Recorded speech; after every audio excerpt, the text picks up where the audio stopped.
হইতে পারে নাও পারে, ঠিক আছে? ওদের চিন্তা ওটা বানাচ্ছে, ওটা কিন্তু থাকবে ট্রেতে। হ্যাঁ, ওটা দুইটা বানাবো আমরা, যাতে একটা ট্রেতে রাখা যায়। এটা রুগী করবো আর এটা বানাই দিবি, যেটা এনে দেওয়া দিবি, বুঝছো?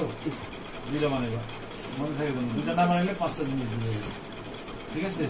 ঠিক পরীক্ষার আগের দিন এসে 5টা জিনিস ঘুরে দেবে, জান আপনি বেড়ে যাবে, এদিক দিয়ে না বেরোলে এদিক দিয়ে বেরোবে, ঠিক আছে? মনে থাকে যেন চাপ না দিয়ে কাজ তাহলে এইভাবে এটা আর্টিকুলেটরে নিতে হয়, বুঝছো? এটা মাপ নেওয়ার পরে অ্যাডাপটিভ বাইট নেওয়ার পরে বাইট আমরা রেজিস্টার করছি না, আর্টিকুলেটর সামনে কামড় দেওয়া অবস্থায় যদি মেন্ডিবল সামনে, যেহেতু মেন্ডিবল ছোট, সামনে নিয়ে কামড় দেওয়া অবস্থায় বাইটটাকে রেজিস্টার করতে হবে। তারপরে এটার আবার ভার্টিক্যাল হাইট নামে একটা জিনিস আছে, এটা মাপতে হবে।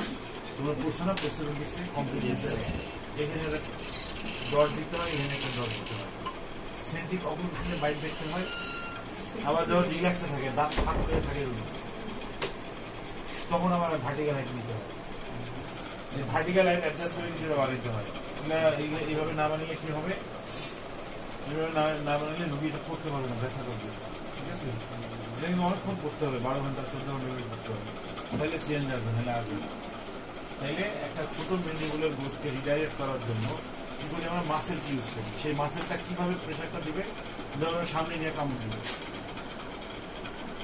এটা দিলে উপকার হয়ই। মনে করো একটা রুগীর গ্রোথ শেষ হয়ে গেছে, তারপর তার উপকার কিভাবে হবে, তার একটা হ্যাবিট তৈরি হবে সামনে কামড় দেওয়া, একটা গুড হ্যাবিট কি করবে, স্কেলেটেলের উপর একটা ডিমান্ড তৈরি করবে, সামনে থাকতে হবে।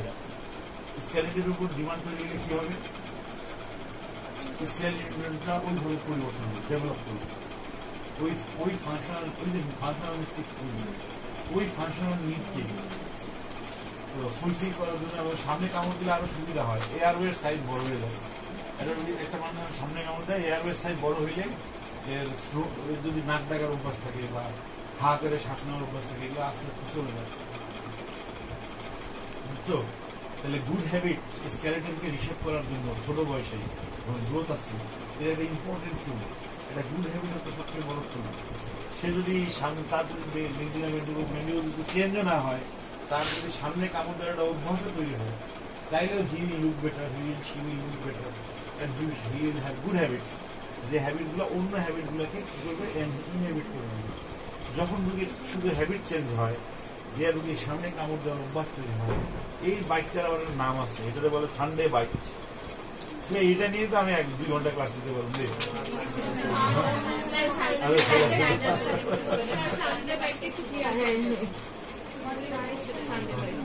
আরেকজনে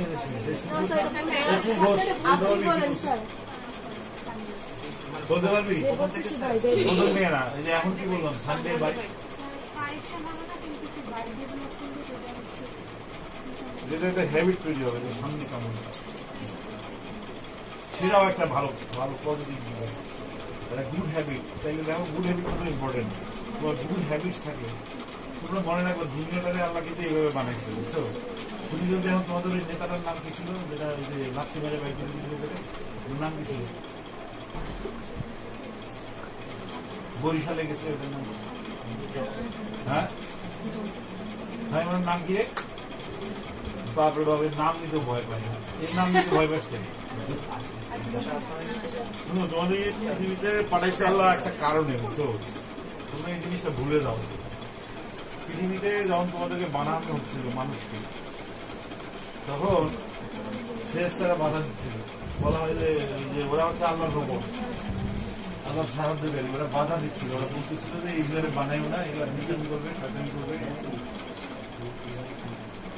হ্যাঁ, যেগুলা দুষ্টামি শয়তানি করে বেড়াইবো 2 নম্বর হইব, হ্যাঁ, এই সমস্ত শয়তানি দুষ্টামি করে বেড়াবে 2 নম্বর হবে, এগুলো বানাইও না।